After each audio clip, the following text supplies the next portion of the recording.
출애굽기 2장 1절부터 25절까지 말씀을 가지고 같이 하는 묵상 그리고 나눔의 시간을 갖겠습니다. 먼저 본문 말씀부터 같이 들어보겠습니다.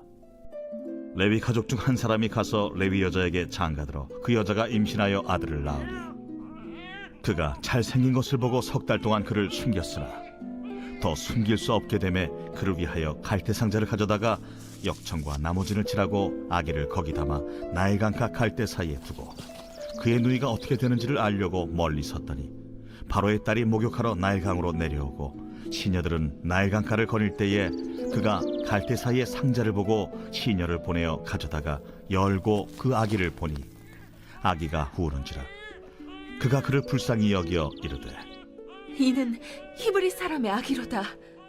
그의 누이가 바로의 딸에게 이르되 내가 가서 당신을 위하여 히브리 여인 중에서 유모를 불러다가 이 아기에게 젖을 먹이게 하리이까? 바로의 딸이 그에게 이르되 가라.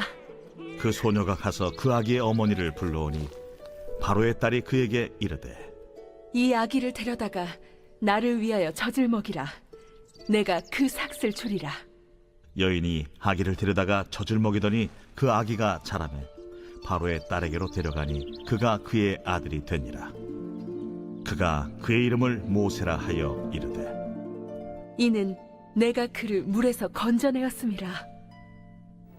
모세가 장성한 후에 한 번은 자기 형제들에게 나가서 그들이 고되게 노동하는 것을 보더니 어떤 애굽 사람이 한 히브리 사람 곧 자기 형제를 치는 것을 본지라. 좌우를 살펴 사람이 없음을 보고 그 애굽 사람을 쳐 죽여 모래 속에 감추니라. 이튿날 다시 나가니 두 히브리 사람이 서로 싸우는지라. 그 잘못한 사람에게 이르되 네가 어찌하여 동포를 치느냐? 하매 그가 이르되 누가 너를 우리를 다스리는 자와 재판관으로 삼았느냐? 내가 애굽 사람을 죽인 것처럼 나도 죽이려느냐? 모세가 두려워하여 이르되 일이 탈로 되었도다. 바로가 이 일을 듣고 모세를 죽이고자 하여 찾는지라. 모세가 바로의 낯을 피하여 미디안 땅에 머물며 하루는 우물 곁에 앉았더라. 미디안 제사장에게 7달이 있었더니 그들이 와서 물을 길어 구유에 채우고 그들의 아버지의 양떼에게 먹이려 하는데 목자들이 와서 그들을 쫓는지라. 모세가 일어나 그들을 도와 그 양떼에게 먹이니라. 그들이 그들의 아버지 루엘에게 이를 때에 아버지가 이르되 너희가 오늘은 어찌하여 이같이 속히 돌아오느냐? 한 애굽 사람이 우리를 목자들의 손에서 건져내고 우리를 위하여 물을 길어 양떼에게 먹였나이다. 그 사람이 어디에 있느냐? 너희가 어찌하여 그 사람을 버려두고 왔느냐? 그를 청하여 음식을 대접하라. 모세가 그와 동거하기를 기뻐하며 그가 그의 딸 십보라를 모세에게 주었더니 그가 아들을 낳음에 모세가 그의 이름을 게르솜이라 하여 이르되 내가 타국에서 나그네가 되었습니다. 여러 해 후에 애굽 왕은 죽었고 이스라엘 자손은 고된 노동으로 말미암아 탄식하며 부르짖으니 그 고된 노동으로 말미암아 부르짖는 소리가 하나님께 상달된지라. 하나님이 그들의 고통 소리를 들으시고 하나님이 아브라함과 이삭과 야곱에게 세운 그의 언약을 기억하사 하나님이 이스라엘 자손을 돌보셨고 하나님이 그들을 기억하셨더라. 요즘 미디어에서는 이스터 에그라는 그런 표현이 있습니다. 이것은 원래 서양의 부활절 달걀에서 유래된 표현인데 부활절 토끼가 집에서 달걀을 숨기면 아이들은 복을 받기 위하여 달걀을 찾는 전통 속에서 생겨난 것입니다. 그러므로 이스터 에그라는 미디어적 표현은 창작자가 자기 작품 속에서 어떠한 의미들을 숨겨놓는 것을 의미합니다. 그리고 관객의 입장에서는 이러한 이스터 에그를 찾는 재미가 쏠쏠한 것입니다. 사실 오늘 본문에서도 그러한 이스터 에그가 숨겨져 있습니다. 그러므로 누군가가 말해주지 않으면 잘 찾을 수 없는 그런 비밀들이 숨겨져 있는 것입니다. 대표적으로 오늘 본문의 갈대 상자가 그러한 이스터 에그입니다. 이 갈대 상자의 갈대는 홍해를 떠올리게 만들어줍니다. 어떠한 사람들은 홍해에서의 홍이 붉은 홍이기 때문에 붉은 바다로 생각하겠지만 원문에서는 갈대 바다라고 표현되어 있습니다. 즉 이스라엘 사람들은 갈대가 많은 바다를 건넜던 것입니다. 그리고 본문에서 전해주는 갈대 상자는 이스라엘 사람들로 하여금 홍해 사건을 떠올릴 수 있게 만들어주는 것입니다. 더불어 갈대 상자의 상자는 방주를 의미합니다. 우리가 노아 방주에서 들어봤던 그 방주가 바로 오늘 본문에서의 상자로 쓰여지고 있는 것입니다. 그러므로 이 본문을 읽었던 히브리 독자의 경우는 갈대 상자를 통해 홍해 사건과 노아의 방주를 떠올릴 수 있는 것입니다. 그러면 이 두 가지 속에서 공통적으로 전해지고 있는 사실은 무엇입니까? 바로 구원입니다. 위기 속에서 하나님께서 건져주시는 것입니다. 마찬가지로 오늘 본문에서도 위험 속에 있던 아기가 건져집니다. 바로 하나님을 통해서 말입니다. 이처럼 오늘 본문에서는 몇 가지의 이스터 에그가 존재합니다. 그러므로 저는 그러한 숨겨진 것들을 통해 오늘 본문에서 전해주고자 하는 내용을 함께 찾아보기를 원합니다. 특별히 오늘 본문에서는 모세의 구원과 함께 그 모세를 통한 이스라엘의 구원을 예상시켜주고 있습니다. 그러므로 저는 오늘 본문 말씀을 통해 구원과 관련하여서 하나님께서 우리에게 전해주고 싶은 말씀을 살펴보기를 원합니다. 첫 번째로 하나님께서 우리에게 전해주고 싶은 말씀은 구원의 이유입니다.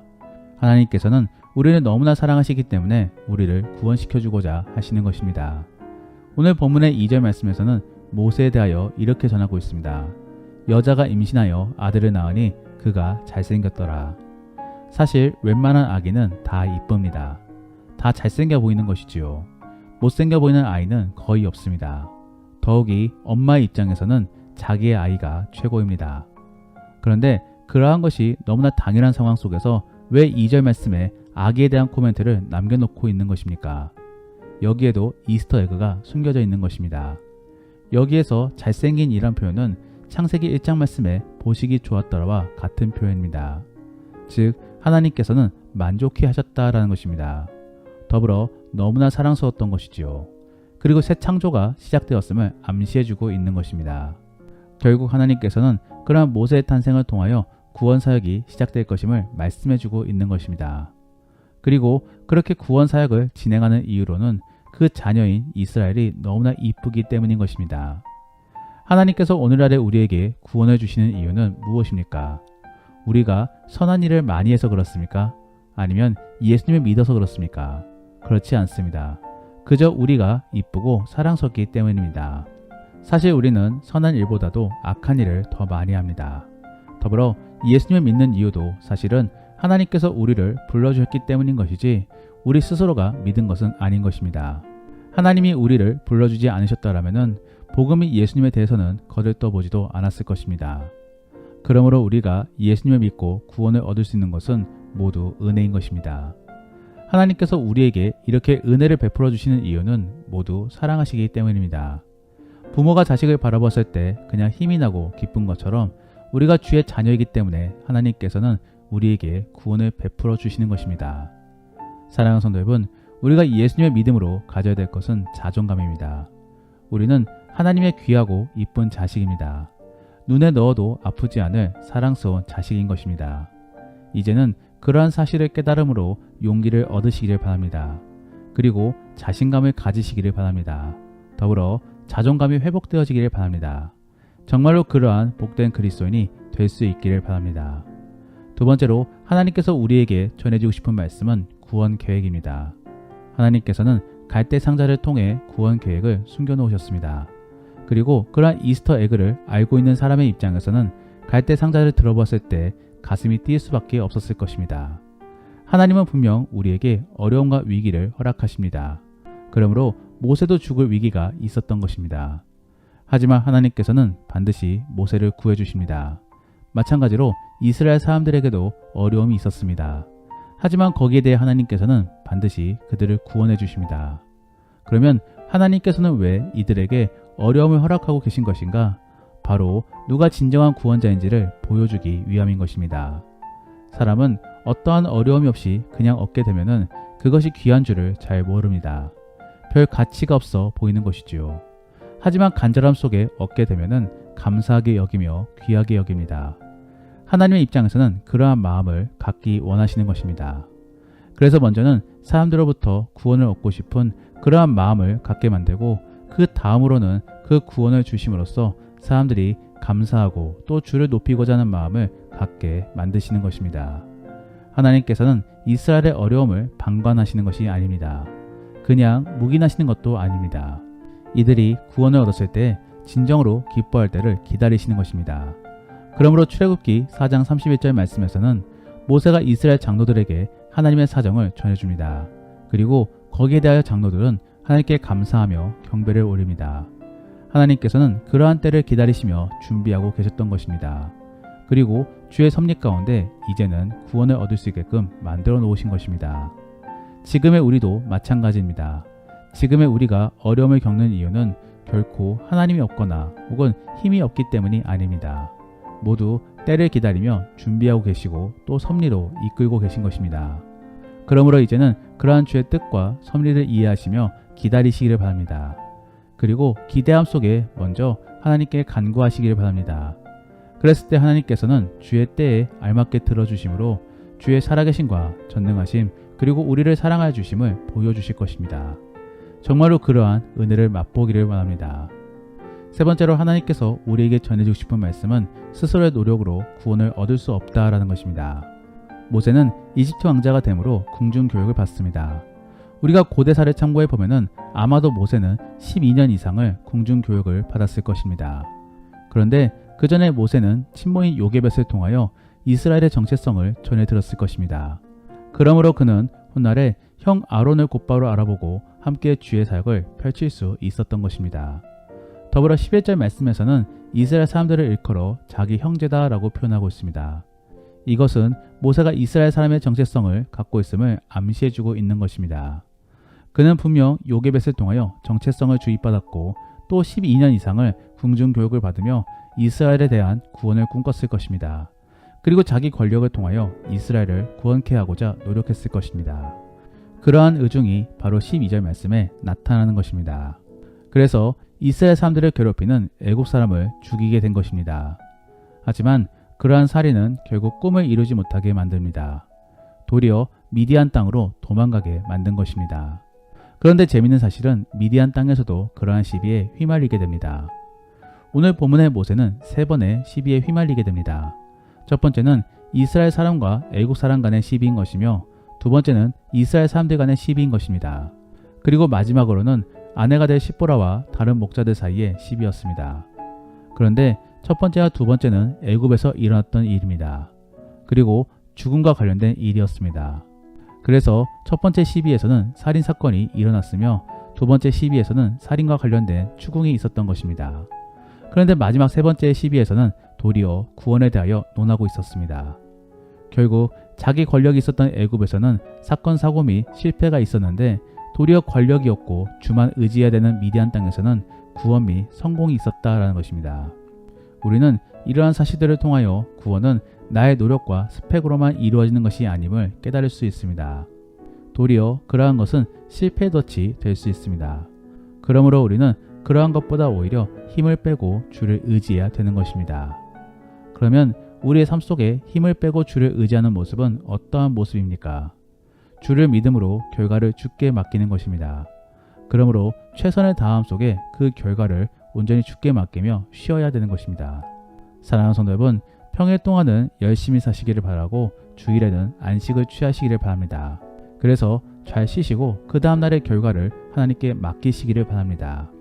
마지막으로 하나님께서 우리에게 전해주고 싶은 말씀은 광야로 나아가라 라는 것입니다. 우리는 구원을 얻기 위해 광야로 나아가야 되는 것입니다. 하나님께서는 결국 모세를 광야로 내모셨습니다. 그러므로 그는 우물가에 앉아 있었던 것입니다. 미디안 땅은 척박한 땅이었습니다. 더불어 물이 부족하기에 우물가에서 만남이 있을 수 있었고 또 분쟁도 있을 수 있었습니다. 그러므로 이삭의 경우는 우물 때문에 분쟁도 겪었으며 또 리브가를 만날 수 있게 된 것입니다. 그만큼 우물은 만남 및 분쟁의 장소 그리고 척박한 광야에서의 오아시스였던 것입니다. 결국 모세는 타의적으로 광야에 끌려가게 됩니다. 그리고 그렇게 인도하신 분이 바로 하나님이십니다. 그러면 모세는 왜 광야로 끌려가게 된 것입니까? 바로 거기에서 하나님을 의지하는 법을 배우기 원했기 때문입니다. 그래서 모세는 40년 동안 하나님을 의지하며 빚어지게 된 것입니다. 우리에게 있어 광야는 무엇입니까? 무언가 부족하고 답답하며 또 희망이 없어 보이는 것입니다. 그렇기 때문에 온전히 하나님께 매달릴 수밖에 없게 되는 것입니다. 그러므로 성경 속 많은 위인들은 다 광야를 다녀왔습니다. 다윗도 그랬고 엘리야도 그랬으며 세례 요한도 광야를 다녀왔습니다. 그리고 예수님도 사역 초기에 광야를 다녀오십니다. 우리도 믿음이 구원을 얻기 위해서는 광야를 다녀와야 되는 것입니다. 즉 갈급 및 위기 속에서 주께 매달려 봐야 되는 것입니다. 그런데 어쩌면 지금이 바로 그러한 광야일 수도 있습니다. 그러면 그러한 광야 속에 우리는 온전히 주께 매달려야만 되는 것입니다. 정말로 그러한 매달림 속에 주를 발견하고 구원을 얻을 수 있기를 원합니다. 말씀을 정리합니다. 오늘은 숨겨진 이스터 에그를 통하여 숨겨진 하나님의 뜻을 찾아보았습니다. 하나님께서 우리에게 전해주고 싶은 구원의 말씀은 첫 번째로 사랑입니다. 하나님은 우리를 너무나 사랑하시기 때문에 구원을 주십니다. 그리고 두 번째로는 계획입니다. 하나님은 우리를 향한 구원 계획을 세우고 계십니다. 그러므로 우리는 기대함으로 인내하고 있어야 되는 것입니다. 세 번째로 하나님께서는 그 구원이 우리의 능력으로 얻을 수 없음을 말씀해주고 계십니다. 그러므로 우리는 온전히 그리고 겸손히 주께 매달려야 될 것입니다. 마지막으로 하나님께서는 우리에게 광야로 나아갈 것을 명하고 계십니다. 그러므로 우리는 주가 초대하시는 어려움 속에 불평하지 말고 온전히 주께 매달려야 될 것입니다. 정말로 그러한 모습을 통해 결국에 주가 주시는 구원을 맛보시기를 바랍니다. 그러면 오늘 들은 이야기를 생각해 보시며 다시 한 번 더 오늘 본문의 말씀을 들어보시겠습니다. 레위 가족 중 한 사람이 가서 레위 여자에게 장가들어 그 여자가 임신하여 아들을 낳으니 그가 잘생긴 것을 보고 석 달 동안 그를 숨겼으나 더 숨길 수 없게 되매 그를 위하여 갈대 상자를 가져다가 역청과 나무진을 칠하고 아기를 거기 담아 나일강가 갈대 사이에 두고 그의 누이가 어떻게 되는지를 알려고 멀리 섰더니 바로의 딸이 목욕하러 나일강으로 내려오고 시녀들은 나일강가를 거닐 때에 그가 갈대 사이에 상자를 보고 시녀를 보내어 가져다가 열고 그 아기를 보니 아기가 우는지라 그가 그를 불쌍히 여기어 이르되 이는 히브리 사람의 아기로다. 그의 누이가 바로의 딸에게 이르되 내가 가서 당신을 위하여 히브리 여인 중에서 유모를 불러다가 이 아기에게 젖을 먹이게 하리이까? 바로의 딸이 그에게 이르되 가라. 그 소녀가 가서 그 아기의 어머니를 불러오니 바로의 딸이 그에게 이르되 이 아기를 데려다가 나를 위하여 젖을 먹이라. 내가 그 삭슬 주리라. 여인이 아기를 데려다가 젖을 먹이더니 그 아기가 자라매 바로의 딸에게로 데려가니 그가 그의 아들이 되니라. 그가 그의 이름을 모세라 하여 이르되 이는 내가 그를 물에서 건져내었음이라. 모세가 창성한 후에 한 번은 자기 형제들에게 나가서 그들이 고되게 노동하는 것을 보더니 어떤 애굽 사람이 한 히브리 사람 곧 자기 형제를 치는 것을 본지라. 좌우를 살펴 사람이 없음을 보고 그 애굽 사람을 쳐 죽여 모래 속에 감추니라. 이튿날 다시 나가니 두 히브리 사람이 서로 싸우는지라. 그 잘못한 사람에게 이르되 네가 어찌하여 동포를 치느냐? 하매 그가 이르되 누가 너를 우리를 다스리는 자와 재판관으로 삼았느냐? 내가 애굽 사람을 죽인 것처럼 나도 죽이려느냐? 모세가 두려워하여 이르되 일이 탈로 되었도다. 바로가 이 일을 듣고 모세를 죽이고자 하여 찾는지라. 모세가 바로의 낯을 피하여 미디안 땅에 머물며 하루는 우물 곁에 앉았더라. 미디안 제사장에게 7달이 있었더니 그들이 와서 물을 길어 구유에 채우고 그들의 아버지의 양떼에게 먹이려 하는데 목자들이 와서 그들을 쫓는지라. 모세가 일어나 그들을 도와 그 양떼에게 먹이니라. 그들이 그들의 아버지 루엘에게 이를 때에 아버지가 이르되 너희가 오늘은 어찌하여 이같이 속히 돌아오느냐? 한 애굽 사람이 우리를 목자들의 손에서 건져내고 우리를 위하여 물을 길어 양떼에게 먹였나이다. 그 사람이 어디에 있느냐? 너희가 어찌하여 그 사람을 버려두고 왔느냐? 그를 청하여 음식을 대접하라. 모세가 그와 동거하기를 기뻐하며 그가 그의 딸 십보라를 모세에게 주었더니 그가 아들을 낳음에 모세가 그의 이름을 게르솜이라 하여 이르되 내가 타국에서 나그네가 되었습니다. 여러 해 후에 애굽 왕은 죽었고 이스라엘 자손은 고된 노동으로 말미암아 탄식하며 부르짖으니 그 고된 노동으로 말미암아 부르짖는 소리가 하나님께 상달된지라. 하나님이 그들의 고통 소리를 들으시고 하나님이 아브라함과 이삭과 야곱에게 세운 그의 언약을 기억하사 하나님이 이스라엘 자손을 돌보셨고 하나님이 그들을 기억하셨더라. 우리가 오늘 말씀을 통해 실천해보기 원하는 생활 숙제는 한번 금식을 해보시기를 바랍니다. 금식은 배부른 가운데 하나님께 다가갈 수 있는 최고의 방법입니다. 그러한 금식 속에서 나타나는 감정을 자제해보시고 온전히 주께 매달려 볼 수 있기를 원합니다. 더불어 오늘 들은 말씀을 가지고 믿음의 나눔이나 가정예배를 드릴 때 나누기 원하는 것은 광야가 주는 의미를 한번 나누어 보시기를 바랍니다. 그러면 우리는 왜 어려움을 겪어봐야 되는지를 한번 나누어 보시며 어려움에 대한 용기를 가져보시기를 바랍니다. 우리가 오늘 말씀을 통해 함께 기도하기 원하는 것은 하나님, 우리가 주의 사랑을 깊이 이해할 수 있게 도와주옵소서. 그래서 그러한 주의 사랑을 깊이 이해함으로 온전히 주를 따를 수 있는 우리가 될 수 있게 도와주옵소서. 그리고 주의 섭리를 믿기를 원합니다. 우리의 삶 속에 주가 역사하시고 선하게 이끄심을 믿음으로 두려움보다 기대로서 삶을 살아갈 수 있게 도와달라고 함께 기도하겠습니다. 그러면 이제 오늘 본문 말씀을 가지고 치열하게 하루를 살아갈 수 있기를 바랍니다. 주 안에서 승리하시고 복된 하루가 될 수 있기를 예수님의 이름으로 축복합니다.